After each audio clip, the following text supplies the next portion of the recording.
Alright, what do we have here? Here we got like a little docu-series, you feel me? Pressa, from Kidnapper to Drake's tour opener.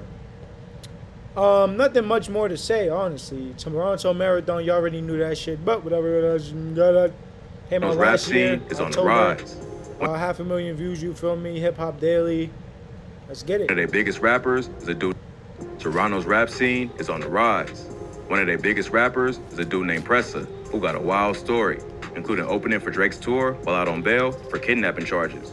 Let's tap into the come up and career of Pressa, Toronto's babyface badass. Pressa was born and raised in the Driftwood neighborhood of Jane and Finch, a hood in Toronto known for crime and gang activity. His mom's Filipino and his dad's Jamaican. But at just 5 weeks old, his pops was sentenced to 15 years to life for second-degree murder after shooting a security guard. So he and his brother were raised by a single mom, and while she was working, trying to provide, Pressa and his brother quickly got sucked into the streets. His brother Shamar started selling crack as a teenager and ran a gang called the Young Bucks Killers. The gang would get caught up in a police takedown called Project Marvel and got linked to many different crimes, including shootings and drug trafficking. The police determined Shamar was the leader of the gang, and Pressa was being trained to be the next in line. So cops raided their home and found multiple guns, cash, and drugs like coke and ecstasy. Pressa pled guilty to selling drugs from his mom's house and got hit with 14 months in juvie. While he was locked up, he had his brother sneaking weed for him to smoke. The officers eventually searched his cell and found the weed and charged him with organized crime with the intent to sell marijuana. They ended up dropping the organized crime charge, but he was still tied in with Project Marvel, which would follow him for a long time.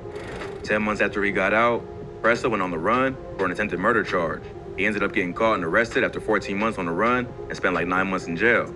But he eventually beat the case and all charges got dropped. While he was dealing with his own legal situation, his father got released from prison on parole. Oh, shit. But he was only out for like 10 months before getting into an altercation that violated his parole and got him sent right back. Pressa was in jail at the time, so he never got to reunite with his dad on the outside. But he said his pops always picked up his calls from jail because he knew what it was like being on the inside. So he had someone he could rely on to talk about what he was going through. That's some real shit. His brother Shamar eventually got convicted on multiple gun, drug, and gang charges and was given a 10-year sentence. So, with his brother sitting down and no one else to look after him, Pressa started making music as a way to escape the streets.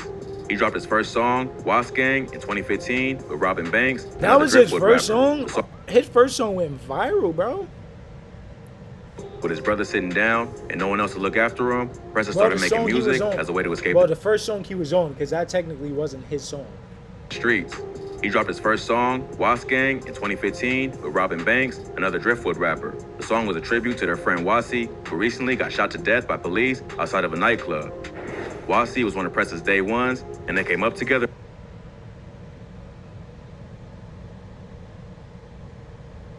I do not look like this nigga, bro. In the streets. When he died, he was on the run for a double murder. While he was out partying, the police caught up to him, and it led to a shootout. Wasi fired at them first from inside a car, so police responded by spraying. Somebody said this nigga was on the kill streak. That's why he started shooting at the cops. I said nigga had UAVs on the op block. Bullets, and one hit him in the chest. Nigga summoned the spine plane. Wasi was well known in the neighborhood. Recently got shot to death by police outside of a nightclub. Wasi was one of Pressa's day ones, and they came up together in the streets. When he died, he was on the run for a double murder. While he was out partying, the police caught up to him, and it led to a shootout. Wasi fired at them first from inside a car, so police responded by spraying bullets, and one hit him in the chest. Wasi was well known in the neighborhood, and his death was a major loss. Seeing his close friend get killed had a major impact on Pressa, and he decided to make a change and do something more positive to avoid ending up in the same situation. That's good. Wasp Gang went viral and became a big hit in the area. Robin Banks already had a growing fan base in Toronto, while Pressa was only known around the neighborhood.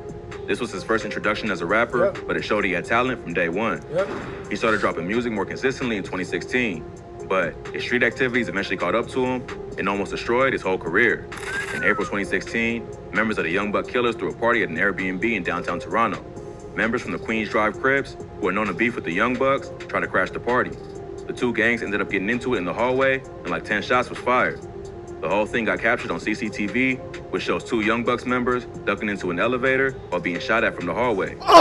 One got hit, but the shootout was enough to set off the Young Bucks killers who wanted revenge for getting their party crashed and almost getting killed. So they came up with a wild plan. They decided to target the 270. So hold up.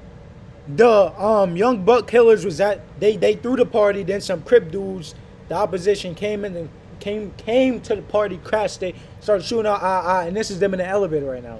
These is the Crips in the elevator, or am I misconstruing the story? Crashed the party. Yeah. The two gangs ended up getting into it in the hallway, and like 10 shots was fired. Crips. Okay, yeah, because that's the same dude. That's the same dude that got shot. So one of the Crip niggas got shot. That's Young crazy. Bucks tried to crash the party. The two gangs ended up getting into it in the hallway, and like 10 shots was fired. The whole thing got captured on CCTV, which shows two Young Bucks members So that's jumping they into an ops right elevator there. while being shot at from the hallway. No one got hit, Damn. but the shootout was enough to set off the Young Bucks killers who wanted Oh, revenge for nobody getting got their party hit. crashed. And Nobody got hit, so he didn't get hit. He said it was enough to spark off a YBK. being shot at from the hallway. No one got hit, but the shootout was enough to set off the Young Bucks killers who wanted revenge for getting their party crashed and almost getting killed. So they came up with a wild plan. They decided to target the two 17-year-old Crips who gave up the party location to the rest of the gang.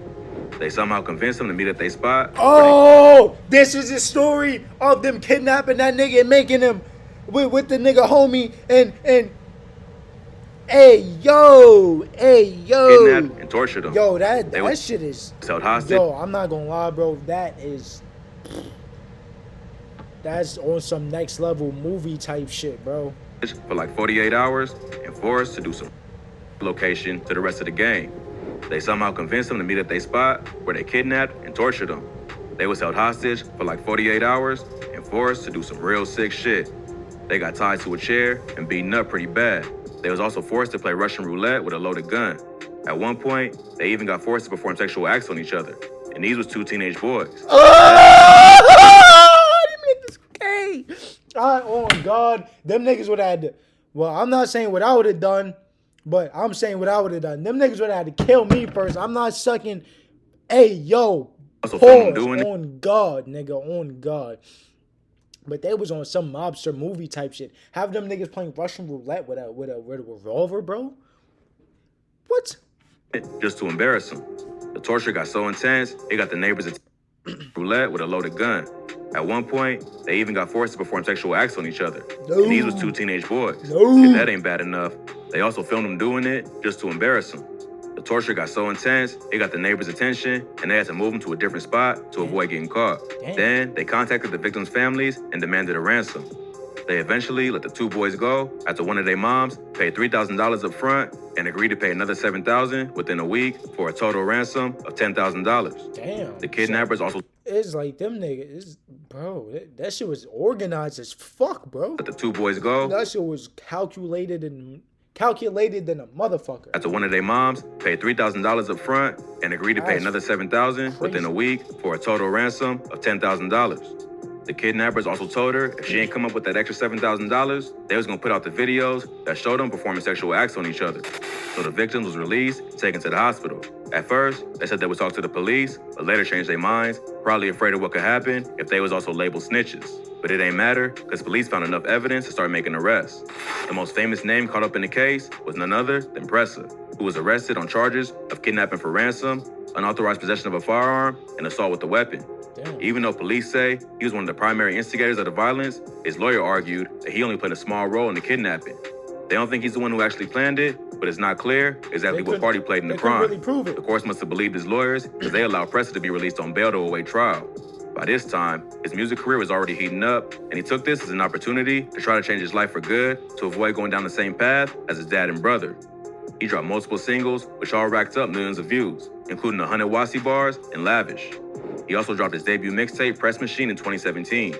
Then, he teamed up with super producer Murder Beats for the song Novocaine, which became his breakout hit and gained him more fans outside of Toronto. On God, Novocaine. I never heard that shit. Maybe I gotta react to that, man. The song started to attract the attention of major artists, including Drake, and Pressa was invited to open for the Six Gods Boy Meets World Tour in 2017. Drake had posted a video of himself singing along to Novocaine while in the UK. He and Pressa ended up linking up in Europe when Drizzy was on tour. This cosign helped Pressa's career, and after that, he started collabing with major names in the industry like Tory Lanez and British rapper Giggs. But Drake also faced a lot of backlash for bringing Pressa on tour while he was out on bail for being involved in a brutal kidnapping. Even though Pressa got permission from the court to go on tour with Drake, the Toronto police wasn't happy about it and called several venues to shut down the shows. But Pressa ain't let this stop his grind, and he continued to make the most of the opportunity he was given.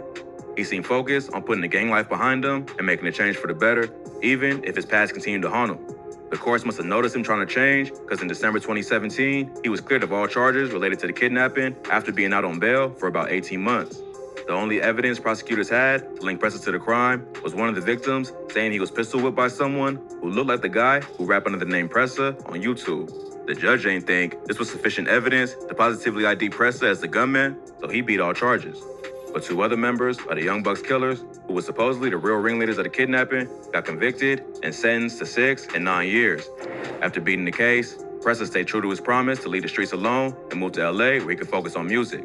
He dropped his debut album, Prestige, in 2019, which debuted at #1 on the iTunes Canada hip-hop charts. That's good for him. In 2020, he signed a deal with Sony Music Canada and dropped an EP called Gardner Express. In 2021, it was announced that Pressa was in a relationship with another up-and-coming artist, Coyle Ray, who's the daughter of Benzino, the former CEO of The Source magazine. Even though Pressa still uses street themes in his music and talks about the life he grew up in, it seems like he put the past behind him and is on to bigger and better things. Hopefully, he can stick to the music and not fall back into the lifestyle that almost ended his career. Hopefully, yeah, absolutely. Hopefully he does not get caught back up in the lifestyle that really held his career back. Like, honestly, bro, I'm happy for him. He moved from Canada, he moved from Toronto to LA, focus on his music, get out that street life mentality, you feel me? That his story, his come up story is fucking crazy, on God. But you feel me? There we go. Pressa from Kidnapper to Drake's tour opener.